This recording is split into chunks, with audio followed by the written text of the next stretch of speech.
अस्सलाम वालेकुम जी, this is रहीम अली डेलू। जैसा कि ब्रीडिंग सीज़न ऑलमोस्ट ऑफ हो गया है और हम ब्रीडिंग सीज़न के बाद अपने बर्ड्स को फ़्लाइट देते हैं। तो फ़्लाइट केज क्या होता है, थोड़ा सा मैं उसके बारे में बताता हूँ। बहुत ही इंपॉर्टेंट था क्योंकि कई लोगों को और मुझे खुद पिछले कई सालों में फ़्लाइट केजेस के डिफरेंट एक्सपीरियंस रहे। कुछ लोग इसके बहुत हक में हैं, कुछ लोग इसके अगेंस्ट हैं। सबसे पहले मैं बता दूँ फ़्लाइट केज होता क्या। फ़्लाइट केज एक बड़ा केज है as compare to your breeding cage. वो उसका साइज़ इतना होता है कि जैसे नाम से हम फ़्लाइट कह रहे हैं कि उसमें बर्ड बड़े ईजीली फ्लाई करता है। मैं भी आपको सारा दिखाता हूँ।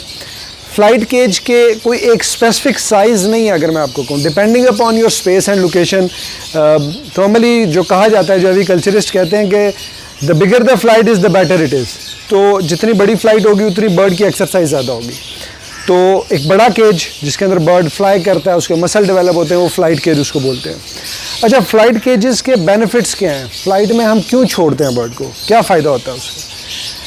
नंबर वन कि नेचुरल एक चीज़ है कि बर्ड एक छोटे केज में 6 महीने ब्रीडिंग का टाइम गुजार के आया। उसके लिए हाईली लेबर इंटेंसिव और स्ट्रेस टाइम था, जिसमें बर्ड ने अंडे दिए, बच्चे पाले, 6 महीने उसने 3 क्लच किए। अब नेचुरली उसको एक खुली जगह चाहिए जहां वो अपने रिलैक्स करे, लंबी फ़्लाइट ले, इंजॉय करे, ठीक है। उसका लेयर टाइम है बेसिकली। और वो हमने उसका वो जो एक ये वाला टाइम है जो कि स्ट्रेस टाइम नहीं है, जो उसका कंफर्ट जोन है, उसको कैसे डेवलप करना है, उसके लिए फ़्लाइट जो केज है उस पर मैं काफ़ी अर्से से वर्किंग कर रहा था। इसको मैनेज कैसे करना है। अच्छा, वो मैनेजमेंट सारी तो अभी शेड के अंदर चलते हैं और देखते हैं इसका फ़ायदा क्या क्या होगा। सबसे पहले तो ये कि बर्ड की एक्सरसाइज होगी, और एक्सरसाइज बहुत ही इंपॉर्टेंट है। जैसे कि हम कहते हैं जी, कुछ लोगों के पास बर्ड के साइजेस बहुत अच्छे हैं, जिसका बर्ड बड़ा स्ट्रॉन्ग है, मस्कुलर बर्ड्स हैं। वो सब लोग जिनके बर्ड इस क्वालिटी के हैं, उन सब ने अपने बर्ड्स को एक्सरसाइज करवाई है, जैसे इंसानों के लिए इंपॉर्टेंट है। और एक्सरसाइज फ़्लाइट में होगी।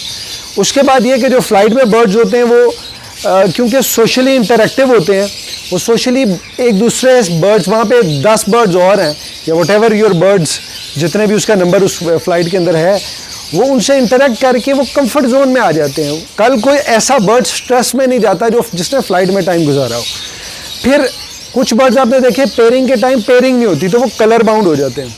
तो जो बर्ड्स फ़्लाइट में रहते हैं, उधर अल्बाइनो भी है, उधर ब्लू कलर का बर्ड भी है, उधर ग्रीन बर्ड भी है, उधर डिफरेंट कलर्स के बर्ड्स हैं, तो इंटरेक्ट करते हैं एक दूसरे से और एक कंफर्ट जोन के अंदर डेवलप हो जाती है। फिर उसके बाद इन्हीं बर्ड्स में से बहुत सारे बर्ड्स के आपने आपस में पेयरिंग करनी है, तो बहुत सारे पेयर्स फ़्लाइट में बन जाते हैं, अगर वो आपकी मर्जी की पेयरिंग के मुताबिक हो। अगर वो ना भी हो तो कम से कम बर्ड्स एक दूसरे को देखा होता है उन्होंने, उनकी पेयरिंग जल्दी हो जाती है। अच्छा जी, ये अब फ़्लाइट केज है, ये चीज़ आप दिखाएं। इस फ़्लाइट केज का जो साइज़ है वो यहाँ से लेके यहाँ तक 7 फीट है। अच्छा, बर्ड नेचुरली ना, बर्ड की जो फ़्लाइट है वो हॉरिजॉन्टल है, बर्ड ऐसे उड़ रहा होता है। तो अगर आपके पास बर्ड रूम में स्पेस है तो आई सजेस्ट कि आपकी जो फ़्लाइट केज है वो ज़्यादा से ज़्यादा हॉरिजॉन्टली लंबा हो, यानी कि इस 7 फीट को आप 10 फीट 15 फीट तक भी लेके जा सकते हैं।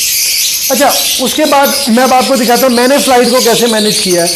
क्योंकि फ़्लाइट के जो मैंने बीच में पार्टीशन रखवाई हुई है कि मैं इसको कभी सेपरेट छोटी फ़्लाइट में कन्वर्ट कर दूँ, कभी बड़ी फ़्लाइट में इसको जब मैंने करना हो तो मैं वो कर दूँ। अच्छा, अब मैं आपको थोड़ा सा बताता हूँ शुरू से प्रोसेस कि फ़्लाइट में बर्ड ने आना कब है। अब ज़रा स्टार्ट से इसको लेते हैं। बच्चा सेल्फ होता है टेक्निकली 65 डेज़ में, इनके 65 दिन में बच्चा सेल्फ हो गया। मैं उसको सेफली थोड़ा सा लेट अलहदा करता हूँ पेरेंट्स से, ताकि बच्चा सेफ बिल्कुल ले। हम में से बहुत सारे लोग क्या गलती करते हैं कि हम एक ही दफ़ा में बच्चा जैसे ही पेरेंट्स से सेल्फ हुआ और हमने एक बड़ी फ़्लाइट में उसको छोड़ दिया, और बहुत सारे लोगों के बर्ड फ़्लाइट केज में जाके बीमार हो जाते हैं, मर जाते हैं, स्ट्रेस में आ जाते हैं। तो उसका स्टेप बाय स्टेप प्रोसेस क्या है? उसका स्टेप 1 ये है कि 65th डे में जब आपने बच्चा अलहदा किया है तो अब बच्चा जाएगा नर्सरी केज में। लेट्स अज्यूम, ये दिखाएंगे, ये नर्सरी केज है।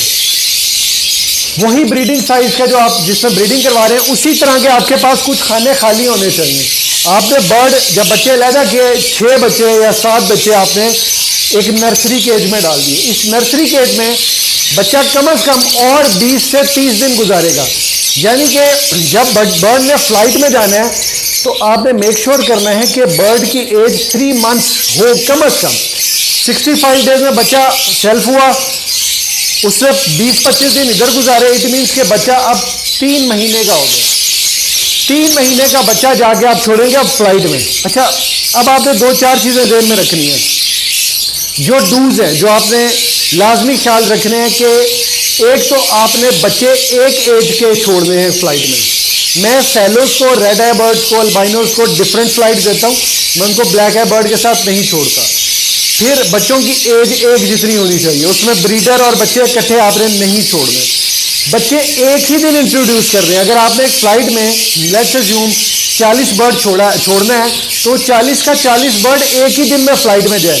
ये ना हो कि 20 बर्ड एक दिन और 20 बर्ड एक दिन। उसका नुकसान क्या होगा कि ये टेरिटोरियल बर्ड अपनी टेरिटरीज बना लेते हैं। अगर आप बर्ड्स को अलग-अलग दिनों में छोड़ेंगे तो जिन बर्ड में भी जगह माली होगी वो नए आने वाले बर्ड्स को तंग करेंगे। अब थोड़ा सा मैं आपको व्यू देता हूँ ये अपनी फ्लाइट का, आप जरा ये दिखाइएगा। मैंने अभी क्योंकि पार्टीशन की हुई है इसलिए ये आपको पूरी फ्लाई नहीं मिल रही, लेकिन ये बर्ड्स इसके अंदर मैंने छोड़े थे। आप इधर आएंगी जरा बर्ड्स दिखाएं। ये बर्ड तकरीबन 3 मंथ्स के थे जब मैंने इसमें छोड़े। अब आप इनके साइजेस और बर्ड्स को देखें, इनके बर्ड्स की क्वालिटी और साइजेस इसलिए बने क्योंकि इनको फ्लाई मिली है। जिन बर्ड्स को ये फ्लाइट नहीं मिली वो उनके ये साइजेस या ये स्ट्रेंथ मस्कुलर जिस तरह ही है उस तरह वो बर्ड्स नॉर्मली नहीं होते। अच्छा, अब मैं ये तो आपको बता दिया कि आपने बर्ड छोड़ने कैसे हैं। फिर आपने किन किन चीज़ों का ख्याल रखना है। उसमें एक तो ये कि वाटर पॉट्स ज़्यादा हों, सीड पॉट्स ज़्यादा हों, ठीक है। कोई भी वाटर पॉट या सीड पॉट दाने के नीचे ना लगाओ कि उसमें बिठे गिरे। फिर आपने ये भी देखना है कि आपके फ्लाइट केज को डायरेक्ट हवा तो नहीं पड़ रही। अगर आपने कूलर लगाया हुआ है या एसी लगाया हुआ है तो हर टाइम फ्लाइट केज में हवा नहीं पड़नी चाहिए। उससे ये होगा कि कुछ बर्ड बीमार हो सकते हैं डायरेक्ट हवा पड़ने से। इस डायरेक्ट सनलाइट भी ज़्यादा देर ना पड़े, इन चीज़ों का भी ख्याल रखना है। अच्छा, अब एक फ्लाइट में कितने बर्ड छोड़ने हैं ये बड़ा इंटरेस्टिंग है और यहाँ पे लोगों को प्रॉब्लम आती है। मैं दिखाता हूँ, इधर आए। इसको मैंने थोड़ा सा टेक्निकली स्टडी किया और मैंने इसका एक फॉर्मूला सा डेवलप किया है। आई थिंक अभी तक आपने ये चीज़ नहीं किसी से भी, किसी वीडियो में या किसी से भी नहीं ये बात सुनी होगी जो मैं अभी आपको बताने जा रहा हूँ कि आप फ्लाइट के अंदर बर्ड्स की क्वांटिटी को कैसे मेजर कर सकते हैं साइंटिफिकली, वो कैसे होगा। अच्छा जी, ये फ़्लाइट केज है जी, ये इस तरह लेफ़्ट टू राइट ये है 7 फीट, ठीक है जी। ये जो एक स्टिक है ये 3.5 3.5 फीट की है, मीन्स के 42 इंचेस की एक स्टिक है। अगर हम 42 को डिवाइडेड बाय 8 करें तो ये तकरीबन 5 पॉइंट कुछ बनता है। इट मीन्स कि एक बर्ड को एक स्टिक पे 5 बर्ड्स को जगह मिलेगी। तो 1 2 3 और 4 स्टिक मीन्स 20 बर्ड्स इधर हैं। सिमिलरली ये 20 बर्ड्स लेफ़्ट साइड में हैं। 40 बर्ड्स की ये तकरीबन जो है ना फ़्लाइट बनेगी। और ये जितना एरिया सेंटर में है तकरीबन आप यूँ समझ लें कि 4 फीट के आसपास ये सारा इसका फ़्लाइट के लिए अवेलेबल है, जो बर्ड की एक्सरसाइज के लिए इनफ होगा। तो ये लेफ़्ट टू राइट आप इसको बढ़ा भी सकते हैं, अपने हिसाब से मेंड भी कर सकते हैं, लेकिन आप हर फ्लाइट के अंदर एग्जैक्टली कैलकुलेट कर सकते हैं कि कितने बर्ड्स आप एक फ़्लाइट के अंदर छोड़ सकते हैं सेफली। मेरी ये जो फ्लाइट है इसकी 3.5 फुट डेप्थ है और 3.5 फुट हाइट है। 3.5 फुट का मतलब है कि एक जो स्टिक है ना उसकी जो लेंथ है वो तकरीबन 42 इंचेस है। तो मैंने इसको इस तरह स्टडी किया कि एक बर्ड को एक स्टिक, उस स्टिक पे कितनी जगह चाहिए। तो मैंने इस 42 इंचेस को 8 पे डिवाइड किया, यानी कि एक बर्ड को 8 इंच जगह चाहिए अपने फ्लाइंग केज में। और कितनी स्टिक्स लगेंगी, अब इधर आया, ये देखें 1 2 3 4, ये 4 स्टिक्स हैं 42 इंचेस की, 3.5 फीट की। इनको अगर डिवाइडेड बाय 8 करें तो एक स्टिक पे 5 बर्ड बैठ सकते हैं।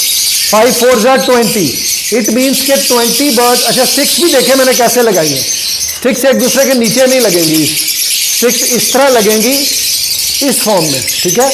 उसका फ़ायदा ये होगा कि एक बर्ड दूसरे बर्ड के ऊपर बीट ना करे, इसका बेसिक रीज़न ये है। और बर्ड को फ्लाइंग भी मिले, बर्ड नीचे से ऊपर और इधर से इधर और इधर से नीचे स्टेप कर सके।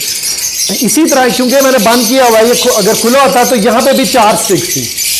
एक इधर दिखाइएगा, 4 स्टिक्स इस जगह पे हूँ जैसे कि ये लगी हैं। थोड़ा पीछे जाएंगे ताकि मैं वीडियो में हूँ।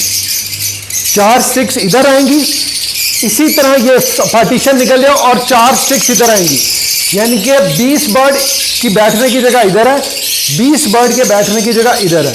मैंने इसको बहुत ज़्यादा जगह क्यों दिया एक बर्ड को, क्योंकि अगर आप इसमें 50 से 60-70 बर्ड भी छोड़ सकते हैं, लेकिन क्योंकि बर्ड ने इसमें एक सर्टन टाइम गुजारना है, अगर आप उसको ज़्यादा जगह नहीं देंगे तो टाइम आएगा कि बर्ड लड़ना शुरू हो जाएंगे। तो मैंने इतनी बड़ी फ्लाइट में सिर्फ 40 बर्ड सजेस्ट किए, दैट इज इट। बर्ड यहाँ तक अगर स्टिक आ रही है तो बर्ड के पास यहाँ से इस पोर्शन तक फ्लाई करने के लिए तकरीबन 4.5 फुट 5 फुट जगह मौजूद है। तो आप इसको इस तरह मैनेज करेंगे, स्टिक्स ऐसे लगेंगी इस साइड पे भी और उस साइड पे भी। इसमें कितनी देर फ्लाइट केज में रहना है? आइडियली स्पीकिंग कि मैं 2 से 2.5 महीने, अगर एक बर्ड को साल में फ्लाइट मिल जाती है तो दैट इज़ गुड इनफ। अच्छा, बर्ड उसी दौरान अपनी जो है ना वो फ्लाई के दौरान अपने साइजेस भी बनाता है, मोल्टिंग भी करता है। अच्छा, अब फ्लाई जब आपने फ्लाइट दी है तो आपने एक तो डाइट का ख्याल रखना, उसको प्रोटीन लेवल उसका अच्छा मिले, पानी उसका जितनी दफ़ा चेंज कर सके बेहतर है। अच्छा, मैंने ये इस साल नया एक्सपीरियंस किया था, ये नेचुरल वुड्स हैं, ये मेरे एक दोस्त हैं उन्होंने बनाई गई, उन्होंने मुझे दी। इसका मुझे बड़ा इंटरेस्टिंग ये लगा कि बड़ी नेचुरल सी लुक देता है और बर्ड इसको एंजॉय भी करता है। आप नेचुरल स्टिक्स भी लगा सकते हैं, जिस तरह मैंने ये दूसरी लगाई है आप नेचुरल भी लगा सकते हैं। अच्छा, अगर आप स्टिक्स के साइजेस को थोड़ा नेचुरल अगर लगाएंगे ना, उसका फ़ायदा ये होगा, एक स्टिक बड़ी होगी मोटी होगी, एक थोड़ी लेस स्टिक है, तो बर्ड के पाँव की भी एक्सरसाइज होगी। सारी स्टिक्स फ्लैट ना हो, कुछ स्टिक्स राउंड हो, कुछ नेचुरल हो, उससे बर्ड की एक्सरसाइज होती रहेगी। तो ये 1-2 चीज़ें हैं इंपॉर्टेंट, इनका आपने ख्याल रखना है। मैं फेलोज़ को फ्लाइट अलहदा देता हूँ, ब्लैक आई के साथ नहीं छोड़ता। मैं अल्बाइनोज जो रेड आइज हैं, क्रिमिनोज हैं, उनको फ्लाइट अलहदा देता हूँ, बाकी बर्ड्स में नहीं छोड़ता। बहुत सारे लोगों के बर्ड मरते हैं, मेरे बहुत सारे बर्ड बीमार हुए पिछले सालों के अंदर, स्ट्रेस में आए। तो मैंने अब आपको एक सर्टन फार्मूला सा बता दिया कि आप अपनी स्टिक की लेंथ के हिसाब से अपने नंबर ऑफ बर्ड्स को एग्जैक्टली कैलकुलेट कर सकते हैं। सेफ मेजर्स मैंने बताए और उसके अकॉर्डिंगली अपने बर्ड्स को फ्लाइट में छोड़ सकते हैं। फ्लाइट में बर्ड को ज़रूर छोड़ें, बर्ड के साइजेस, बर्ड की जो सारी मैंने बेनिफिट्स बताए, वो सोशल इंटरेक्टिव होगा और सारा कुछ वो उसको फ्लाइट से ही मिलेगा। अच्छा, ये तो होगी फ्लाइट की बात। अब मैं थोड़ा सा आपको ब्रीडिंग केजेस के बारे में बता दूं। बहुत सारे लोग ब्रीडिंग केजेस के बारे में पूछते हैं।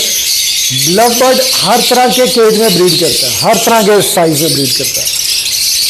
मैंने पिछले सालों में जो मेरे ब्रीडिंग साइजेस थे वो ये थे, 2 फुट 15 इंचेस और 1.5 फुट। लेकिन इसमें थोड़ी सी प्रॉब्लम मुझे ये आई कि अब तो मेरे पास माशाल्लाह बर्ड बहुत सारे हैं।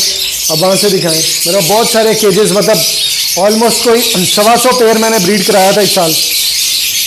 तो अंदर जब बच्चे आ जाते हैं तो स्पेस नहीं बचती, तो मैं अब इसकी जो डेप्थ है उसको बढ़ा रहा हूँ। स्टैंडर्ड साइज जो है ना ब्रीडिंग केज का, वो 1.5 फुट हाइट, 2.5 फुट फ्रंट और 1.5 डेप्थ है, ये स्टैंडर्ड है।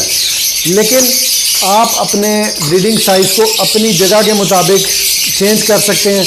जैसे ये 1.5 बाई 1.5 है, ठीक है, इसी तरह आप अपनी ज़रूरत के हिसाब से इसको मैनेज कर सकते हैं, नो प्रॉब्लम। तो ब्रीडिंग केज कोई भी हो सकता है, मैंने सब में ही अच्छा बर्ड के रिजल्ट देखे हैं, लेकिन जितना बड़ा होगा उतना बेहतर होगा। तो आई बिलीव कि फ्लाइट के हवाले से और ब्रीडिंग केजेस के हवाले से कुछ ना कुछ आपको आइडिया हो गया होगा। तो नेक्स्ट वीडियो तक फिर ऑफ लेता हूँ मैं आपसे। Thank you.